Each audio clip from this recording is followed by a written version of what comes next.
Hey guys, tonight we're going to delve into a darker, often uncomfortable side of the civilization we so often admire, ancient Greece. We picture philosophers debating in the agora, athletes competing in the Olympics, and citizens debating democracy. But beneath that gleaming marble facade, woven into the very fabric of their society, lay an institution that was utterly brutal and dehumanizing: ancient Greek slavery. And let me tell you, it was horrifying. We're talking about a level of human bondage, exploitation, and arbitrary cruelty that, frankly, you probably wouldn't survive a single month of. It's a side of Greece that's far less glorious and much, much more tragic. So, before you get comfortable, take a moment to like the video and subscribe, but only if you genuinely enjoy what I do here. And if you're listening, drop a comment with your location and what time it is there. Now, dim the lights, maybe turn on a fan for that soft background hum, and let's ease into tonight's journey together. You find yourself in Athens, around 430 BCE, the height of its golden age. The city buzzes with intellectual energy and democratic fervor, but as you walk through the crowded streets, you realize that a significant portion of the population is not free. In fact, in Athens, enslaved individuals might have outnumbered free citizens.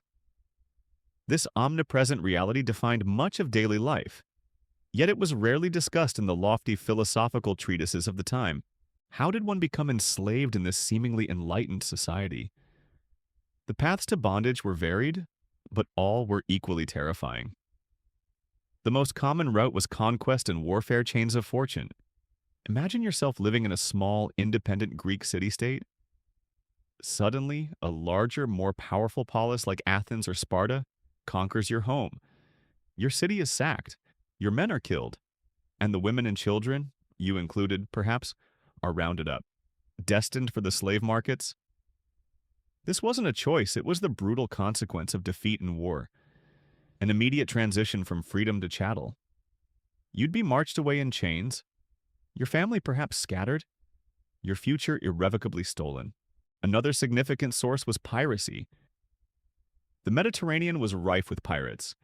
Imagine yourself a sailor on a merchant vessel, or perhaps even a fisherman sailing near a remote island.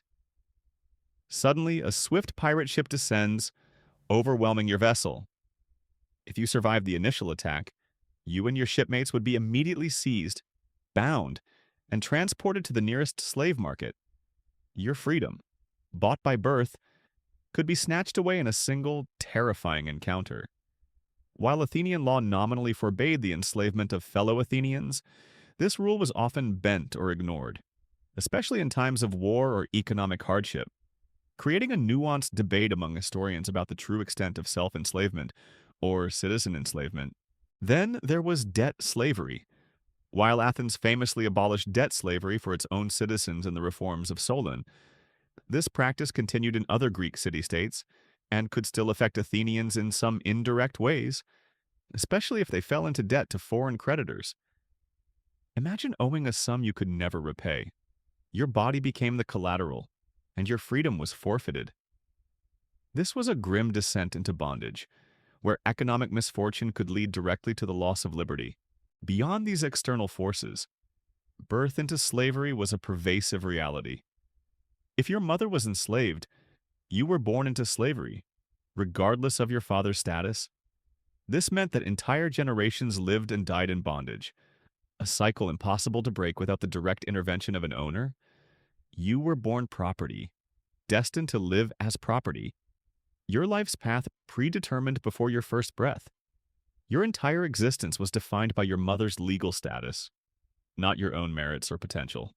Sometimes, desperate parents would even sell their children into slavery during times of extreme famine or poverty. Imagine the unimaginable grief and impossible choice: sell a child to save the rest of the family from starvation, knowing you might never see them again. It's a heartbreaking testament to the desperate realities of ancient life. Once enslaved, your previous identity, your homeland, your family, all became secondary to your new status. You were a doulos, a chattel slave, a piece of property, Your value was determined by your age, sex, skills, and physical condition. You would quickly learn that your life was no longer your own, but entirely at the whim of your owner.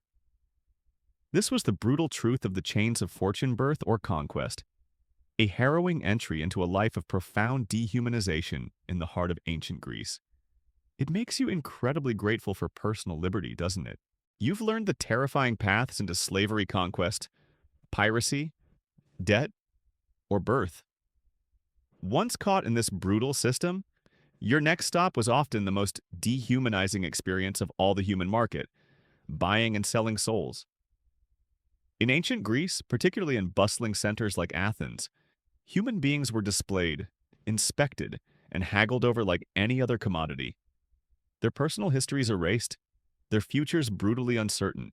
Imagine arriving at the bustling slave market in Athens, perhaps in the agora itself, or a designated area near the Piraeus docks.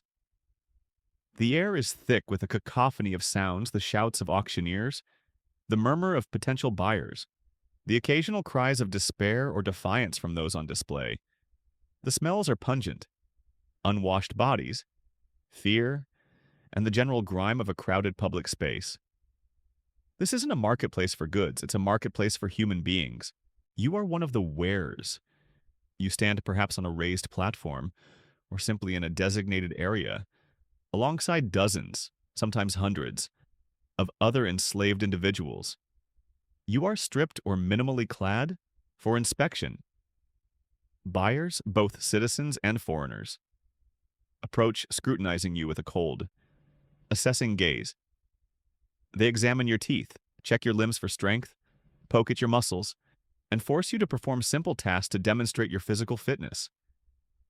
Imagine the profound humiliation of being treated as livestock, your body picked over and evaluated for its utility, with no regard for your feelings, your intellect, or your inherent humanity. The auctioneer, often a professional slave dealer, would loudly proclaim your supposed attributes: your age, your perceived strength, any skills you might possess like knowledge of Greek. If you were a captured foreigner, making you more valuable, or perhaps your docile temperament. They'd highlight your youth if you were young, your robustness if you were strong. They might even lie about your origins or health to fetch a higher price. Your personal history, your family, your dignity, none of it matters. You are reduced to a price tag, a potential investment. The price of an enslaved person varied widely. A strong, healthy male laborer or a skilled artisan could fetch a considerable sum, perhaps several minas of silver, equivalent to years of a free laborer's wages. An educated individual, like a literate scribe or a talented musician, could command an even higher price. Women and children were often cheaper, though young. Attractive women might be valued for sexual exploitation, fetching a premium. Imagine your sense of self dissolving as you hear the bids, your future being determined by a cold calculation of profit and loss. The sale itself was quick and brutal. Once the final bid was made, you were immediately transferred to your new owner.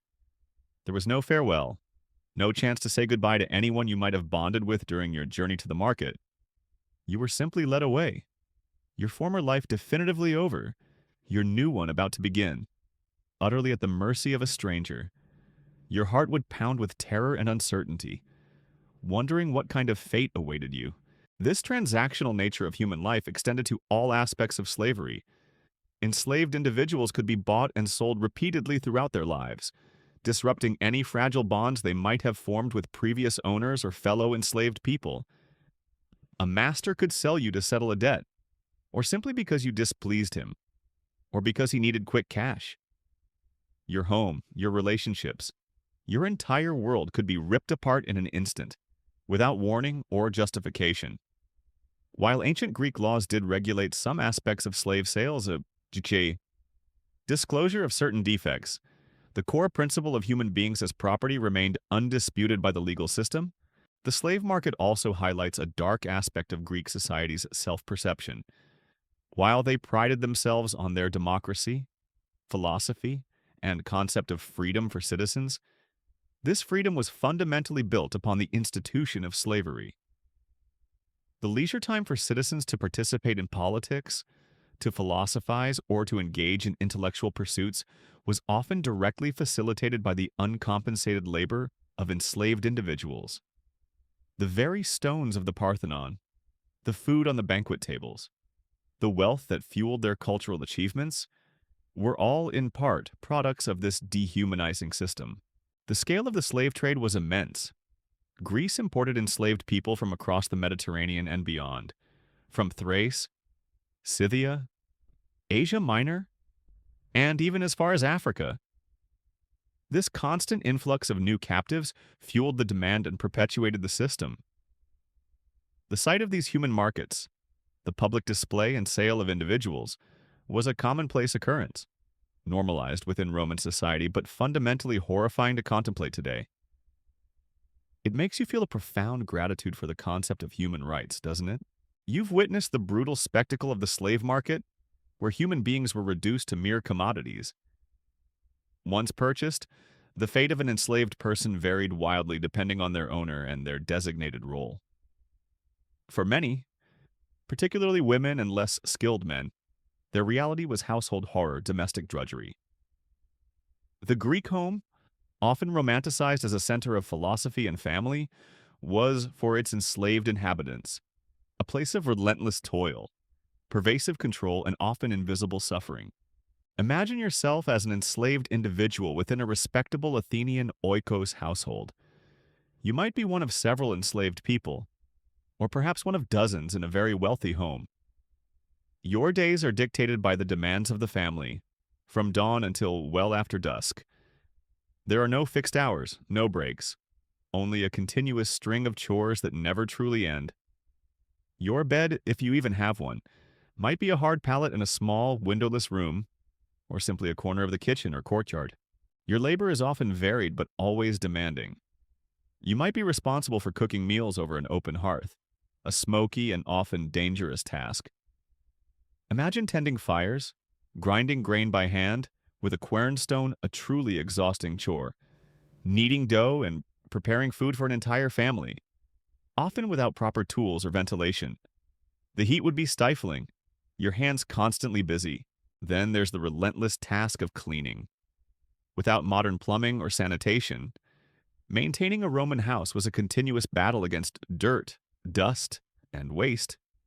You'd be hauling water from a public fountain or well, sweeping floors often beaten earth or stone, emptying chamber pots, and dealing with animal waste if livestock were kept nearby. Imagine the pervasive odors, the constant grime that clung to everything, and the unending struggle to keep things even minimally presentable. Your body would ache from bending, lifting, and scrubbing all day. Women, particularly, faced the additional burden of textile production. This was a crucial household industry. You'd be responsible for cleaning and preparing raw wool, spinning it into thread using a spindle, and then meticulously weaving it into fabric on a loom. This was incredibly time-consuming and monotonous work, requiring patience and skill. Imagine the repetitive motion. Hour after hour, your fingers growing raw, your eyes strained from working in dim light. This fabric would then be used for clothing, bedding, and other household necessities. Beyond these core duties, enslaved individuals in the household performed a myriad of other tasks. You might be acting as a personal attendant for the master or mistress, helping them dress, styling their hair, or running errands. You might care for young children, acting as a nursemaid, or assist with the education of older children, particularly if you possessed literacy or specialized skills. This often created complex emotional bonds, but these were always fragile, subject to the master's whim. Remember, even if you cared for the children, you were still property, and they were legally free. The lack of privacy and personal autonomy was profound. Your body, your time, your very will were not your own. You were constantly under the watchful eye of the master or mistress, or even their free children. Every action, every moment, was dictated by their needs and demands. There was no space for personal expression, no time for leisure, no true escape from your duties. Food and sleeping conditions were typically basic. You'd eat whatever scraps were left from the family table, or simple, cheap provisions. Your bedding would be rough, your sleeping quarters often cold and damp. Illness, as in other parts of ancient Greek society, was a constant threat, and enslaved individuals often received minimal medical care, viewed as an expense rather than a right. A sick or injured enslaved person was a liability, potentially to be sold off if they became too much of a burden. The threat of punishment was omnipresent. While some masters might have been benevolent, there was no legal recourse for an enslaved person against harsh treatment. A master could flog you for perceived laziness, deny you food, or inflict other cruelties with legal impunity. Even casual violence, a slap or a shove, was a daily reality for some, serving as a constant reminder of your subordinate status. You walked on eggshells, constantly aware of your master's mood, trying to anticipate their needs to avoid anger. Perhaps one of the most disturbing aspects was the invisibility of their suffering.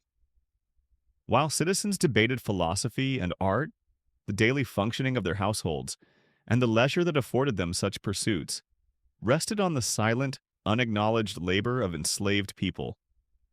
Their misery was normalized, woven into the fabric of daily life, and rarely questioned by the free citizens who benefited from it. It's a stark contrast between the lofty ideals of Greek democracy and the brutal reality of their domestic system. So, as you picture the serene classical home, remember the human cost that powered it? The Greek household, for its enslaved inhabitants, was a place of domestic drudgery, a hidden horror where human beings toiled endlessly, with no rights, no respite, and no true escape from the pervasive shadow of their master's control. It truly makes you appreciate having a dishwasher, doesn't it? You've explored the hidden horrors of the domestic sphere, but if you were an enslaved man in ancient Greece, especially in Athens, there was one particular fate that was considered among the very worst, the mines of misery: death below ground. This was a brutal, often fatal existence, where human beings were literally worked to death, their suffering fueling the very economic engine of Athenian power. Imagine yourself, not in a bustling city or a peaceful farm, but deep underground, in the silver mines of Laurion, located about 50 kilometers southeast of Athens. The air is thick with dust and the stench of sweat, human waste, and unventilated rock. The only light comes from flickering oil lamps, casting dancing shadows on the rough-hewn walls, barely illuminating the narrow, suffocating passages. This is where thousands of enslaved men were condemned to spend their short, miserable lives. Your day would begin before dawn, often in shackles. You'd be marched, perhaps through the chilling morning air, to the mine entrance. Once inside, the darkness would press in on you. The work was relentless and terrifying. Your primary task was to extract silver ore from the hard rock. This involved using primitive tools, iron picks, hammers, and chisels. Imagine swinging a heavy pickaxe in a cramped, dark tunnel, the dust filling your lungs with every breath, the constant ringing of metal on rock deafening your ears. Your body would ache perpetually, your muscles screaming in protest with every swing. The conditions were utterly barbaric. The tunnels were often narrow and low, forcing you to work in stooped or crawling positions for hours on end, unable to stand upright.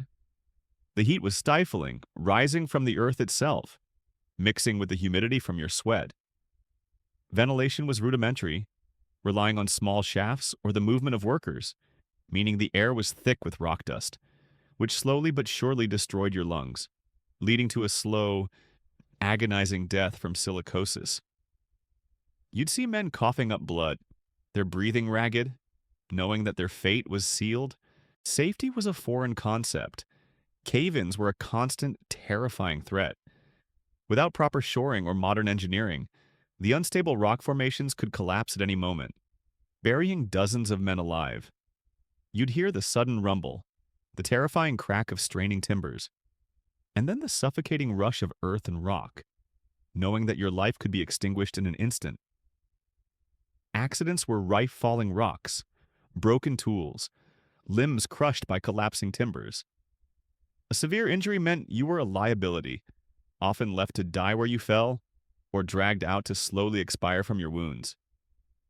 While direct archaeological records of mass burial sites, specifically within the mines, are rare due to the nature of the sites, literary accounts from ancient authors like Xenophon describe the Laurian mines as notoriously harsh and deadly. Food was meager, barely enough to sustain the grueling labor. You'd receive a daily ration of coarse grain, perhaps some dried fish or a few olives, just enough to keep you upright. Water was often scarce and contaminated, leading to outbreaks of dysentery and other diseases. These illnesses, coupled with malnutrition, quickly debilitated the workers, making them even more susceptible to accidents and further suffering. Your body would slowly waste away, a skeleton covered in skin, perpetually hungry and exhausted. The enslaved miners were often housed in barracks directly adjacent to the mine shafts, in equally squalid and unsanitary conditions. Overcrowding, lack of proper sanitation, and communal living meant that diseases spread rapidly. There was no escape from the constant cycle of work, hunger, illness, and the ever-present shadow of death. Sleep offered little respite, disturbed by the cries of the sick, the sounds of suffering, and the gnawing anxiety about the next day's descent into the darkness. The overseers, often free men or privileged enslaved individuals, maintained discipline with extreme brutality. Whips, chains, and other instruments of torture were used to force productivity. Any sign of slowing down, any act of perceived insubordination, would be met with swift and agonizing punishment. The cries of men being beaten would echo through the mine shafts, a chilling reminder of the absolute power wielded by those above ground. The sheer number of enslaved individuals at Laurion was immense. At its peak, perhaps 20,000 to 30,000 enslaved people toiled in these mines, providing the silver that largely funded Athens' naval power, its monumental building projects, and its democratic leisure. This wealth, the very foundation of Athenian glory, was literally dug from the earth on the backs and broken bodies of enslaved men. For these miners, there was little hope of manumission or escape. Their work was considered too valuable, too dangerous, and too essential to the Athenian state. They were expendable tools, whose lives were sacrificed for the greater good of the free citizens. They died in the darkness, unmourned and largely unrecorded, their suffering a hidden cost of Athenian prosperity. So, as you admire the gleaming silver coins of ancient Athens, or the majestic Parthenon, remember the silent, agonizing suffering that powered their creation. The mines of misery at Laurion were a true hell on earth, a chilling testament to the horrifying depths of ancient Greek slavery, where human beings were treated as less than beasts, their lives consumed by the insatiable appetite for wealth. It truly makes you appreciate fresh air and sunshine more, doesn't it? You've explored the hidden horrors of the domestic sphere, but if you were an enslaved man in ancient Greece, especially in Athens, there was one particular fate that was considered among the very worst, the mines of misery. Death below ground? This was a brutal, often fatal existence, where human beings were literally worked to death, their suffering fueling the very economic engine of Athenian power. Imagine yourself not in a bustling city or a peaceful farm, but deep underground in the silver mines of Laurion, located about 50 kilometers southeast of Athens. The air is thick with dust and the stench of sweat, human waste, and unventilated rock. The only light comes from flickering oil lamps, casting dancing shadows on the rough-hewn walls, barely illuminating the narrow, suffocating passages. This is where thousands of enslaved men were condemned to spend their short, miserable lives. Your day would begin before dawn, often in shackles. You'd be marched, perhaps through the chilling morning air, to the mine entrance. Once inside, the darkness would press in on you. The work was relentless and terrifying. Your primary task was to extract silver ore from the hard rock. This involved using primitive tools, iron picks, hammers, and chisels. Imagine swinging a heavy pickaxe in a cramped, dark tunnel, the dust filling your lungs with every breath, the constant ringing of metal on rock deafening your ears. Your body would ache perpetually. your muscles screaming in protest with every swing. The conditions were utterly barbaric. The tunnels were often narrow and low, forcing you to work in stooped or crawling positions for hours on end. Unable to stand upright, the heat was stifling, rising from the earth itself, mixing with the humidity from your sweat. Ventilation was rudimentary, relying on small shafts or the movement of workers, meaning the air was thick with rock dust, which slowly but surely destroyed your lungs, leading to a slow, agonizing death from silicosis. You'd see men coughing up blood, their breathing ragged, knowing that their fate was sealed. Safety was a foreign concept.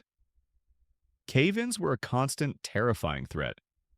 Without proper shoring or modern engineering, the unstable rock formations could collapse at any moment, burying dozens of men alive. You'd hear the sudden rumble, the terrifying crack of straining timbers, and then the suffocating rush of earth and rock, knowing that your life could be extinguished in an instant. Accidents were rife: falling rocks, broken tools, limbs crushed by collapsing timbers. A severe injury meant you were a liability, often left to die where you fell, or dragged out to slowly expire from your wounds.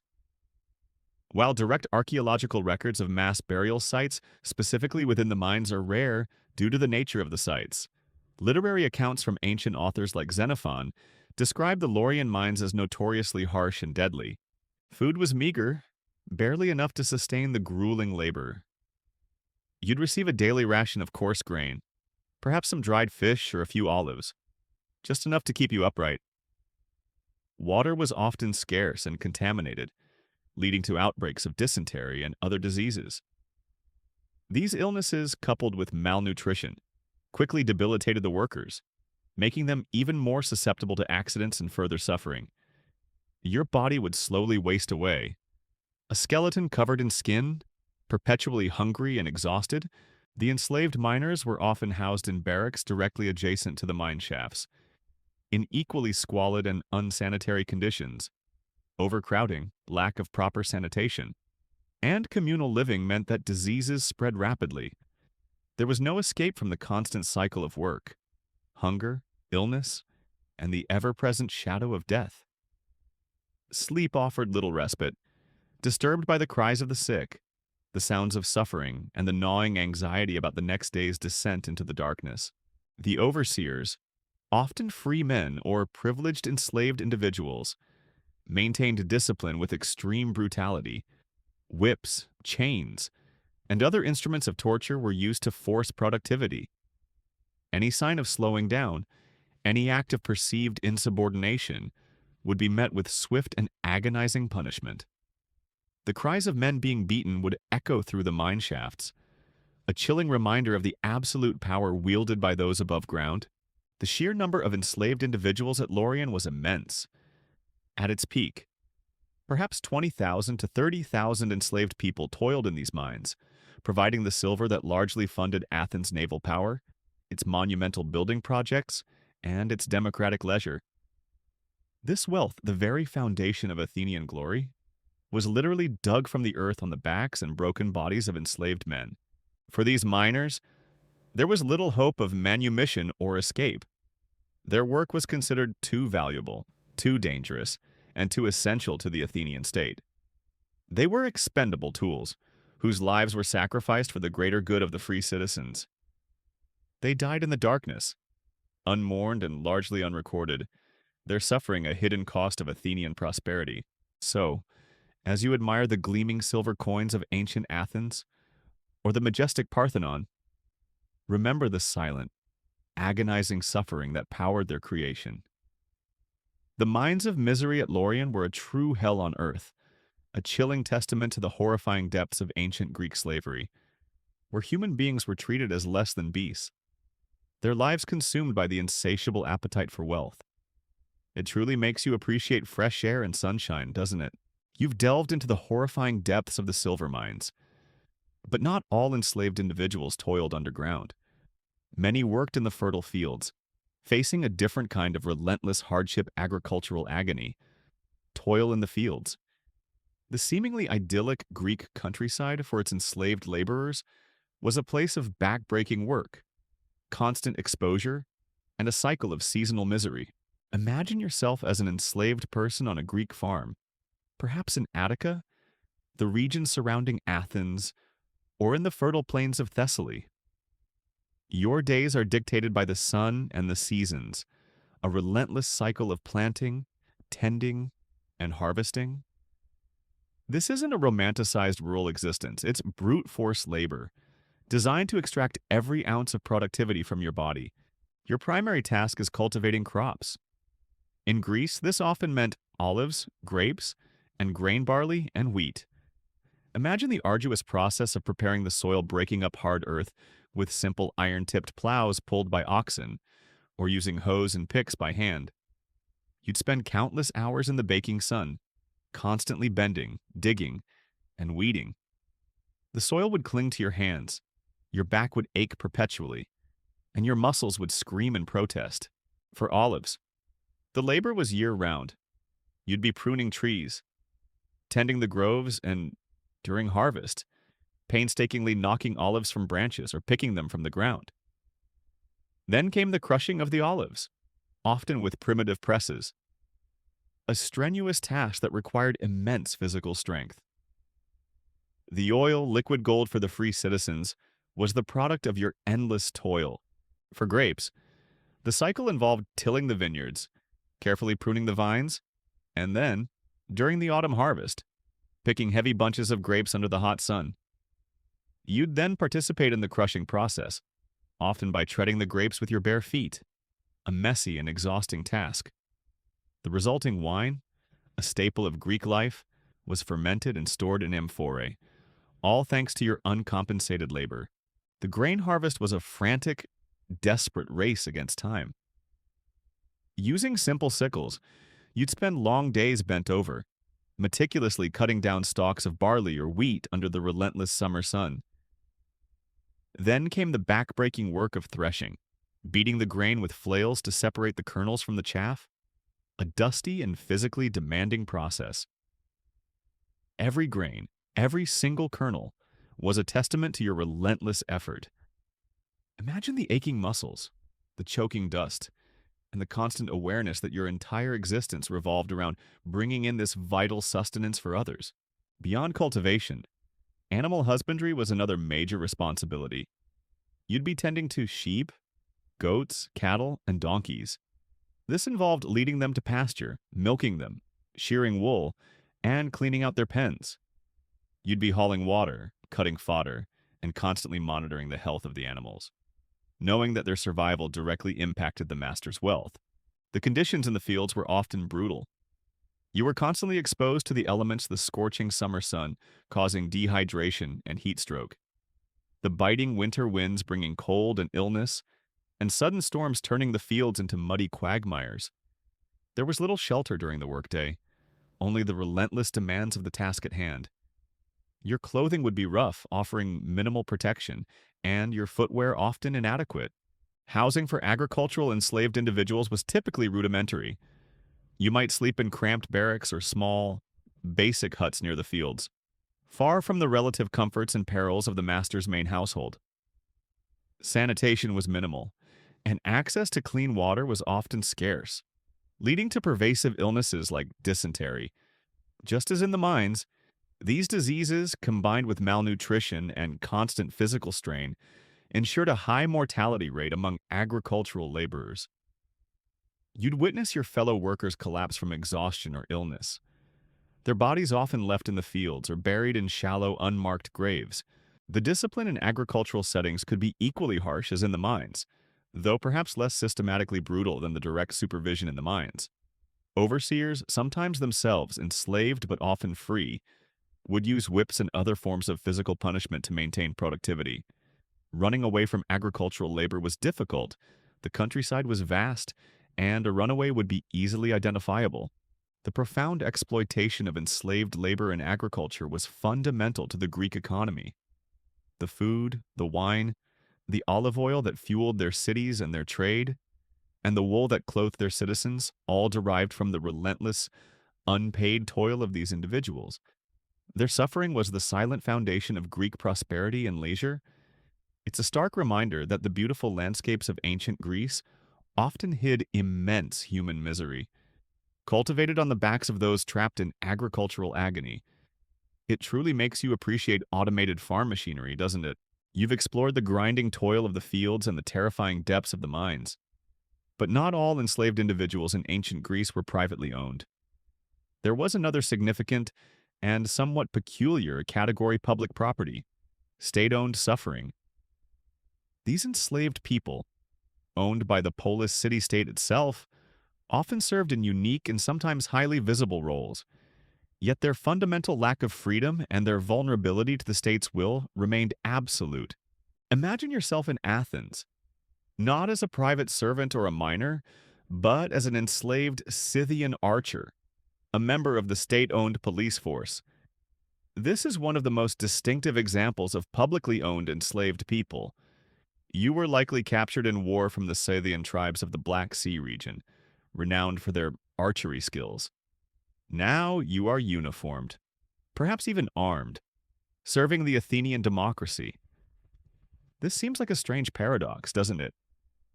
Enslaved individuals enforcing the laws of a free city, your duty as a Scythian archer involved maintaining order in public spaces, particularly the agora marketplace and during assemblies ecclesia. You might be seen directing crowds, ensuring citizens adhere to regulations, or even apprehending petty criminals. Imagine the irony: a person without rights, are tasked with ensuring the smooth functioning of a society that prides itself on its democratic freedoms. Your very presence, as a symbol of enforced order, highlights the underlying reliance on unfree labor, even for seemingly civic functions. While their specific role in citizen arrests is debated, their presence as a non-citizen police force is well documented in Athenian historical sources. Another significant group of state-owned enslaved people worked in public construction projects. Imagine yourself hauling marble blocks for the Parthenon, or digging foundations for new civic buildings. This was incredibly heavy and dangerous work, similar to the private mines, but performed for the state rather than an individual master. You'd labor alongside free citizens and medics, but your pay, if any, was minimal, and your freedom non-existent. The majestic temples and grand stoas of Athens, symbols of its democratic glory, were often built on the backs of enslaved state laborers. Their suffering literally cemented into the foundations of the city. Other publicly owned enslaved individuals served as secretaries, clerks, or even executioners. Imagine being an enslaved clerk, meticulously copying official documents, managing state accounts, or recording legal proceedings. Your literacy and intelligence were highly valued, yet you remained a piece of property. The irony of enslaved individuals being essential to the bureaucracy of a complex state is striking. For those enslaved as executioners, their role was truly grim. They were responsible for carrying out death sentences, often for free citizens, a terrifying paradox of power and powerlessness. The conditions for state-owned enslaved people could vary. While they were not subject to the personal whims of an individual master, they were subject to the cold, impersonal dictates of the state. Their hours could be long, their discipline harsh, and their living conditions often rudimentary, especially for those in public works. They might be housed in barracks or communal quarters, similar to those found near mines or large agricultural estates. One key difference was the theoretical route to freedom. The state, on rare occasions, might grant manumission to publicly owned enslaved individuals, especially for long and loyal service, or if they performed exceptional acts. However, this was rare and often conditional. Furthermore, the state could also sell its enslaved individuals at any time to raise funds, or to punish them, stripping them of their existing roles and casting them into new, uncertain forms of bondage. You might wake up one day as a state archer, and the next find yourself sold to a private mine owner. Your fate, always, was precarious. The existence of state-owned enslaved people highlights a crucial aspect of Greek thought: the distinction between freedom for citizens and slavery for non-citizens, or those captured. The Greeks saw no contradiction in a democratic state relying heavily on enslaved labor. For them, freedom was a political status, not an inherent human right. The fact that their very institutions of governance and public life were underpinned by state-owned enslaved people underscores this fundamental philosophical divide.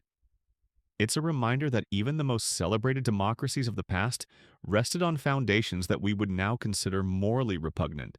So, as you reflect on the grandeur of ancient Athens, remember the silent legions of state-owned enslaved individuals who contributed to its power and its image.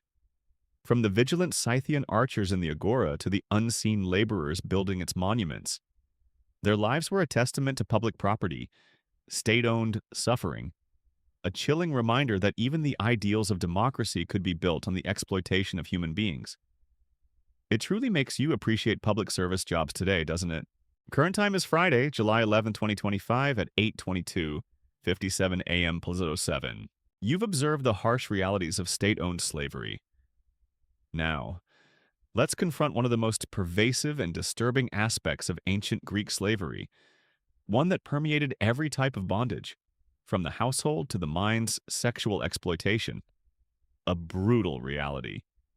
For enslaved individuals, particularly women and boys, their bodies were considered property, making them perpetually vulnerable to the sexual desires and abuses of their owners, with little to no legal recourse. Imagine yourself as an enslaved woman in a Greek household. Your duties extend beyond cooking, cleaning, and weaving. Your master, or even his adult sons or male guests, might see you as a source of sexual gratification. Your body is not your own. It is legally considered part of your owner's property, subject to his will. This meant that sexual relations between a male owner and an enslaved woman were not considered adultery or rape under Greek law. They were simply seen as the owner exercising his rights over his property. Imagine the constant fear, the utter powerlessness of knowing your body could be violated at any moment, with no one to protect you and no legal avenue for justice. The children born from such unions were automatically considered enslaved, perpetuating the cycle of bondage. These children, often indistinguishable from the owner's legitimate offspring, were still considered property, highlighting the profound moral corruption inherent in the system. The enslaved mother had no legal right to her children. They belonged to her master, to be kept, sold, or disposed of as he saw fit. This exploitation was not limited to women. Enslaved boys, particularly young and attractive ones, were also vulnerable to sexual abuse by their male owners. While less frequently discussed in ancient texts than the exploitation of women, it was an undeniable aspect of the institution. The lack of legal protection for enslaved individuals extended to all forms of bodily integrity, leaving them utterly exposed. While explicit literary accounts of pederasty involving enslaved boys are less common in historical texts than those regarding enslaved women, the legal framework that allowed owners absolute control over their enslaved property meant that such exploitation was permissible and likely occurred. The omnipresence of this threat meant that enslaved individuals, especially women, lived in a constant state of fear and vulnerability. Their very existence was precarious, their personal autonomy completely erased. They learned to navigate their lives with extreme caution, attempting to avoid attracting unwanted attention, a desperate strategy in a system designed to exploit them. There was no concept of consent for an enslaved person. Their will was subsumed by their owners. Consider the psychological toll, the constant fear of sexual abuse, the trauma of violation, and the dehumanizing reality of being treated as a sexual object would have left deep and lasting scars. It stripped individuals of their dignity, their self-worth, and their ability to form meaningful, trusting relationships. Even if outwardly compliant, the internal world of an enslaved person would have been a complex landscape of terror and suppressed rage. This aspect of slavery also had a profound impact on the free population. For male citizens, it normalized the idea that certain human beings existed solely for their pleasure and convenience, reinforcing a brutal power dynamic that warped their own moral compass. For free women, particularly wives, the presence of enslaved concubines or sexually exploited enslaved individuals within their own homes could be a source of humiliation, resentment, and profound marital distress, though they had little power to intervene. The casual acceptance of sexual exploitation within Greek society highlights a chilling paradox. A culture that celebrated beauty, philosophy, and freedom for its citizens simultaneously sanctioned and institutionalized the brutal subjugation and violation of others. This was not a fringe practice. It was an inherent, legally permissible component of the institution of slavery, woven into the very fabric of daily life. The philosophical debates of the Agora rarely touched upon this pervasive human suffering within their own homes. So, as you reflect on the ideals of ancient Greece, remember the pervasive, brutal reality that silently permeated their society. The lives of enslaved individuals, particularly women and boys, were often marked by sexual exploitation, a horrifying testament to the depths of dehumanization inherent in ancient Greek slavery. It truly makes you appreciate the fundamental human right to bodily autonomy and consent that we champion today, doesn't it? You've confronted the brutal realities of sexual exploitation and the absolute power wielded by masters. For an enslaved person in ancient Greece, living a life stripped of freedom, the ultimate dream was often manumission, the act of gaining freedom. But for most, this was the mirage of freedom manumission's limits, a rare and often conditional path that, even if achieved, left the individual facing new and daunting challenges. Imagine yourself an enslaved individual, having toiled for years, perhaps decades, under a master's arbitrary will. The dream of freedom, eleutheria, is a powerful, almost unbearable hope. It's whispered among fellow enslaved people, a distant, tantalizing possibility. But the reality was that manumission was not a common occurrence, nor was it a straightforward path to full equality. There were several ways an enslaved person might gain freedom, though all depended entirely on the master's discretion. The most common was by will testamentum. A master might, in his will, declare certain enslaved individuals free upon his death. This was often done for loyal service, or perhaps as a gesture of piety. However, how wills could be contested, and the death of the master could also lead to an enslaved person being sold to cover debts, leaving their fate uncertain. Imagine clinging to the hope of freedom upon your master's death, only to find yourself sold to a new, perhaps crueler, owner. Another path was by public declaration per tabulum. A master could formally declare an enslaved person free in the presence of a magistrate or a public assembly. This was a more formal and public act, often reserved for significant service or a public display of benevolence. This form of manumission was rare, as it represented a permanent and public loss of valuable property. Sometimes, enslaved individuals could purchase their own freedom peculium. Some masters allowed their enslaved people to accumulate peculium, a small fund of money or property acquired through extra labor, tips, or shrewd dealing.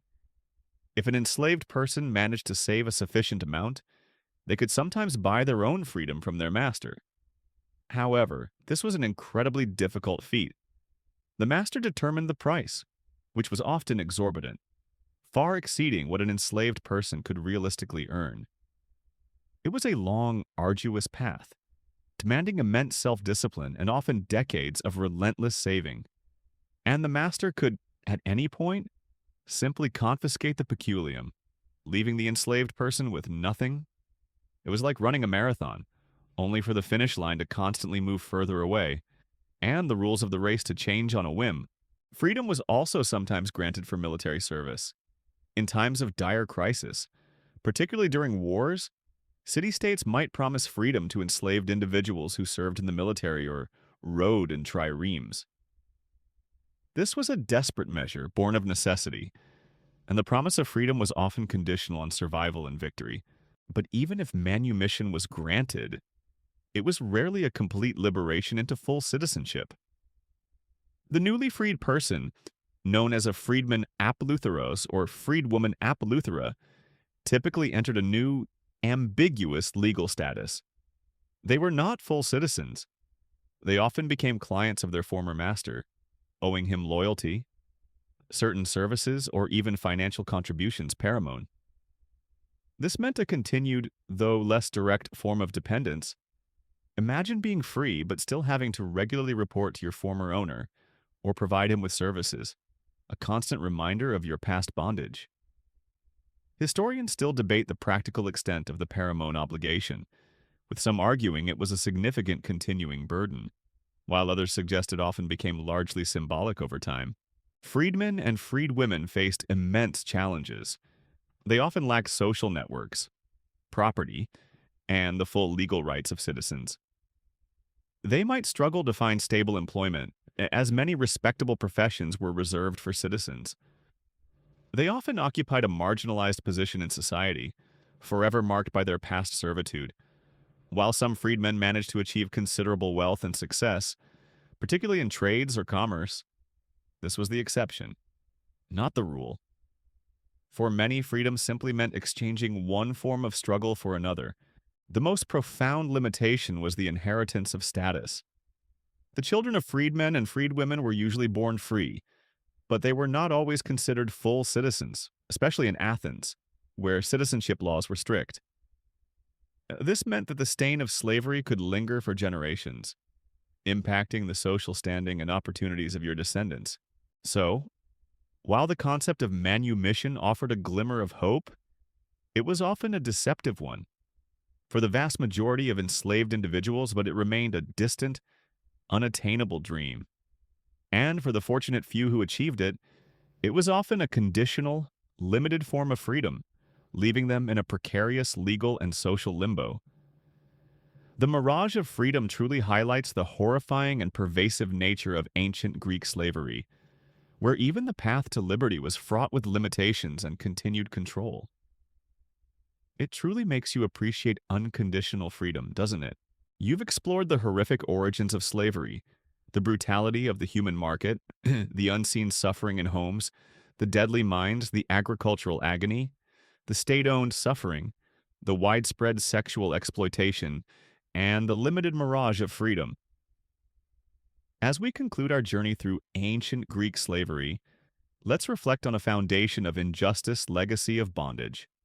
For all its celebrated achievements in philosophy, democracy, and art, ancient Greek society was fundamentally built upon and deeply complicit in the dehumanizing institution of slavery, leaving a complex and often troubling inheritance. Imagine standing in the Athenian agora, the birthplace of democracy, listening to the passionate debates about freedom, justice, and civic participation. Yet, as you listen, your eyes fall upon the enslaved porters carrying goods, the enslaved scribes diligently taking notes, or the enslaved artisans constructing the very buildings around you. This profound contradiction is the heart of Greek slavery's legacy. The leisure time that allowed citizens to engage in philosophy, politics, and the arts was often directly facilitated by the uncompensated labor of enslaved individuals. Their freedom was built on another's bondage. The economic engine of ancient Greece, from its mines and agriculture to its workshops and households, was deeply reliant on enslaved labor. This created immense wealth for the free citizens, fueling monumental building projects, maintaining powerful navies, and supporting their armies. This economic dependence meant that, despite occasional philosophical debates about the morality of slavery, the institution was seen as a necessary and inherent part of their social order. Aristotle, for example, even argued for natural slavery, suggesting that some individuals were inherently suited for servitude. This intellectual justification for dehumanization is a chilling part of their legacy. The pervasive nature of slavery meant that it became deeply normalized. The suffering of enslaved individuals, the casual acts of violence against them, their status as mere property, all were accepted as part of the natural order. This normalization is perhaps one of the most disturbing aspects of the legacy. It allowed a society that championed human reason and liberty to simultaneously inflict unspeakable cruelty upon a vast segment of its population without significant moral introspection or widespread dissent. Historians still debate the extent of genuine philosophical opposition to slavery in ancient Greece. noting that while some individuals questioned aspects, a widespread abolitionist movement never truly emerged. This legacy of bondage also left an indelible mark on their social structure. It created a rigid divide between free and unfree, ensuring that status was largely inherited. It limited social mobility for both enslaved individuals and, ironically, for poor free citizens who often struggled to compete with the cheap labor provided by slavery. It meant that talent and potential could be crushed under the weight of predetermined status, regardless of individual merit. Furthermore, the practices of ancient Greek slavery, from the open slave markets to the brutal discipline, served as a grim precedent for future slave systems in other civilizations. The legal frameworks that stripped enslaved people of rights, the economic models built on their forced labor, and the philosophical justifications for their subjugation all contributed to a long and painful history of human bondage across the globe. So, when you reflect on the grandeur of ancient Greece, remember that it was a civilization of profound paradox. It gave us democracy, philosophy, and unparalleled art, but it did so while simultaneously embracing an institution that fundamentally denied humanity to a vast number of people. The legacy of ancient Greek slavery is a stark reminder that even in societies lauded for their intellectual and cultural achievements, a foundation of injustice can lie at their very core, leaving a troubling, unavoidable shadow across their history. It makes you deeply appreciate the global struggle for human rights and equality that continues today, doesn't it? All right. As the last echoes of our journey through ancient Greek slavery fade into the quiet of the night, it's time to gently bring our minds back to the present. You've walked through their markets, seen their hidden suffering, and grappled with the profound contradictions of a brilliant civilization built on such a dark foundation.